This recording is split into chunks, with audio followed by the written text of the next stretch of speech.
Salam sejahtera bagi kita semua. Kembali lagi bersama kami. Di video kali ini kami akan membahas materi mengenai konflik sosial dan kekerasan. Sebelum kami membahas materi, kami perkenalkan diri. Perkenalkan, nama saya Jackson Panjaitan. Perkenalkan, nama saya Abdi Utama.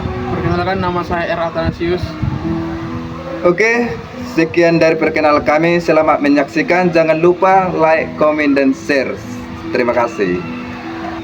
Baik, di sini saya akan membawakan materi tentang konflik dan kekerasan.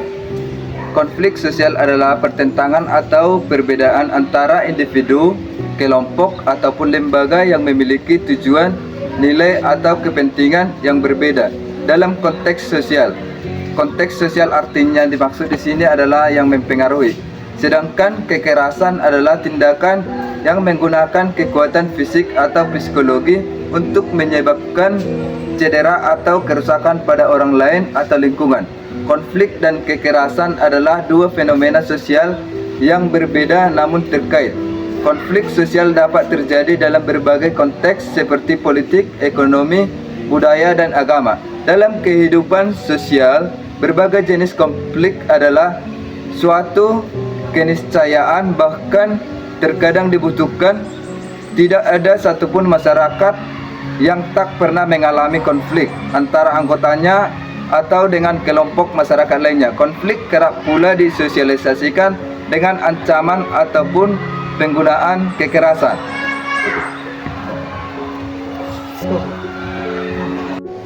Adapun faktor penyebab konflik sosial ada 7. Yang pertama, perbedaan antar individu yang meliputi perbedaan pendirian dan perasaan. Perbedaan pendirian dan perasaan dapat menjadi faktor penyebab, karena dalam menjalani hubungan sosial, seseorang tidak selalu memiliki pendirian dengan anggota-anggota lain sekelompoknya. Contohnya kegiatan OSIS di sekolah. Tentu perasaan setiap anggota berbeda-beda, guru maupun siswa.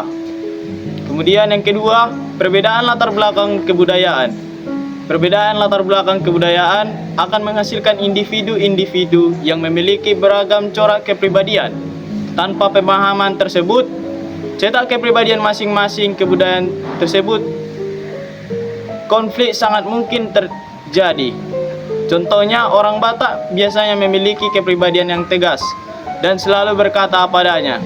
Ciri khas ini bertolak belakang dengan ciri khas orang Jawa yang lembut, santun, dan menjaga tutur katanya. Kemudian yang ketiga yaitu perbedaan kepentingan antar individu atau antar kelompok.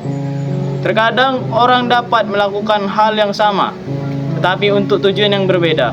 Sebagai contohnya misalnya perbedaan kepentingan dalam hal pengelolaan organisasi siswa intrasekolah atau OSIS. Kemudian yang keempat, situasi yang saling bertolak belakang atau kesenjangan.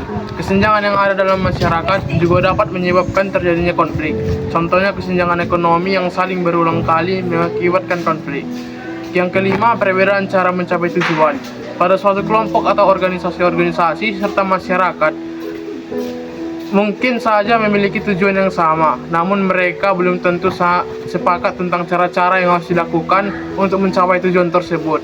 Tanpa adanya persepsi yang sama, hal ini akan menimbulkan konflik. Contohnya, dalam sebuah ujian, selama siswa sepakat bahwa mereka harus meraih nilai yang baik, namun belum ada kesepakatan tentang cara mencapai tujuan tersebut. Dalam keadaan demikian, sebagian siswa belajar sungguh-sungguh dari kisi-kisi dan yang lainnya mencontek di ujian. Kemudian yang keenam, ketidaksamaan status. Ketidaksamaan status juga dapat memicu konflik sosial, terlebih bila status terhormat diduduki hanya oleh individu dan yang berlatar belakang tertentu. Contohnya suku, agama, golongan yang sama saja. Yang terakhir dan yang ketujuh dan yang terakhir, adanya perubahan sosial yang cepat dan mendadak dalam masyarakat. Konflik bisa pula ditimbulkan oleh perbedaan kesiapan dalam mengantisipasi perubahan. Contohnya konflik antara pihak yang pro dan kontra terhadap suatu perubahan. Baik, saya akan melanjutkan tentang bentuk-bentuk konflik sosial, yaitu terbagi menjadi dua bagian. Yang pertama berdasarkan isu-isu yang diusungkannya. Yang kedua berdasarkan kecepatan. Yang pertama yaitu berdasarkan isu-isu yang disungkannya terbagi menjadi 5 bagian. Yang pertama, konflik antara kelas sosial atau sosial kelas konflik terjadi antara kelas buruh melawan kelas majikan. Yang kedua, konflik moda produksi dalam perekonomian atau modes of production konflik yang berlangsung antara pelaku ekonomi atau kelompok berskala lain dan melawan skala besar. Yang ketiga, konflik sumber daya alam dan lingkungan atau natural of produksi konflik.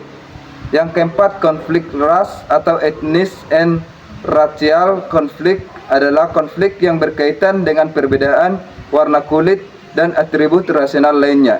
Yang kelima, konflik antara pemeluk agama atau religious konflik, konflik antara agama yang dilakukan orang-orang yang religius. Adapun dampak yang menyebabkan terjadinya konflik sosial terbagi menjadi 2 bagian, yaitu yang pertama, dampak positif. Dampak positif sering disebut sebagai fungsi konflik yang terbagi menjadi 4 bagian, yaitu yang pertama, memperkuat dan mempertegas batas kelompok pada proses konflik menjadi semakin didasari lebih jauh bagaimana nilai-nilai dan tujuan yang dimiliki suatu pihak berbeda ataupun bertolak belakang dari pihak lawan. Yang kedua, meningkatnya solidaritas internal dan integrasi kelompok dalam atau in-group ketika suatu kelompok dalam in-group menghadapi ancaman dari kelompok luar atau out-group. Para anggota kelompok dalam in-group berketimbangan menjadi lebih kohesif dan bersatu dalam upaya mereka untuk mempertahankan dirinya. Baik, yang kedua, berdasarkan kecepatan reaksi konflik terdiri atas 4 hal sebagai berikut. Yang pertama, gerakan sosial damai berupa aksi penentangan yang dapat berlangsung dalam bentuk aksi korektif atau bentuk lainnya. Yang kedua, demonstrasi atau protes bersama adalah kegiatan yang mengekspresikan ketidaksepahaman suatu kelompok atas isu-isu tertentu. Yang ketiga, kerusakan dan huru-hara, yakni peningkatan derajat kerusakan dari sekedar demonstrasi. Yang keempat, pemberontakan adalah konflik sosial yang berkepanjangan yang biasanya digagasi dan direncanakan lebih konstruktif serta terorganisasikan dengan baik. Ketiga, konflik dengan kelompok tertentu akan menimbulkan hubungan tarik-menarik antar kelompok satu dengan yang lainnya. 4. Adanya kompromi baru menyangkut aspek-aspek tertentu dalam kehidupan dalam bermasyarakat bila pihak-pihak yang berkonflik memiliki kekuatan yang seimbang. Kemudian yang kedua yaitu dampak negatif. Dampak negatif dari konflik sering disebut sebagai disfungsi konflik karena mengakibatkan 4 hal sebagai berikut.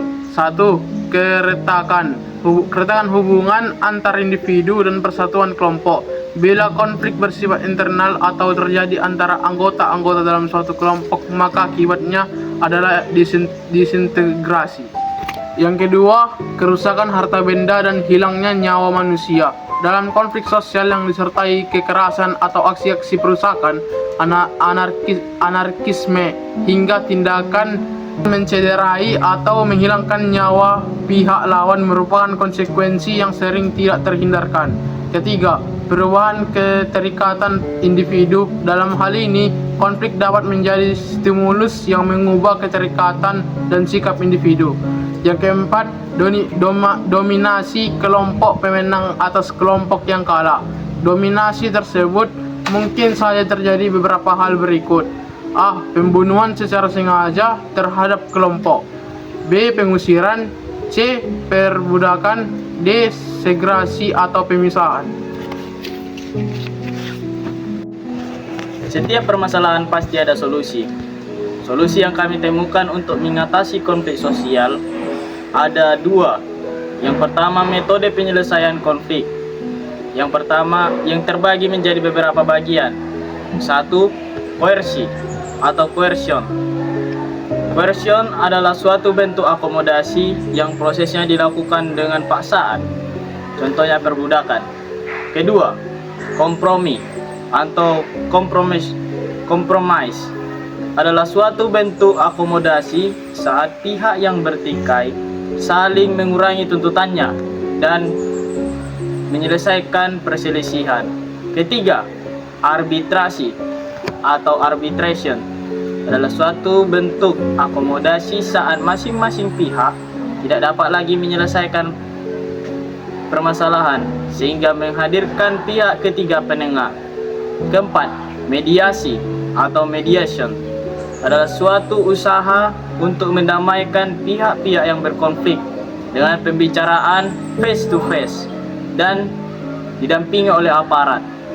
Kelima, yaitu konsiliasi atau conciliation adalah suatu usaha untuk menyetujui kesepakatan bersama agar konflik terselesaikan. Keenam, yaitu toleransi atau tolerance adalah suatu bentuk akomodasi tanpa persetujuan formal, contohnya membiarkan perbedaan.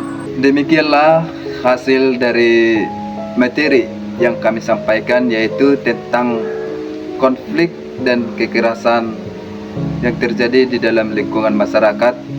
Akhir kata kami ucapkan terima kasih, selamat berjumpa lagi bersama kami, dan jangan lupa bosan-bosan untuk menonton tayangan dari video yang kami buat. Horas.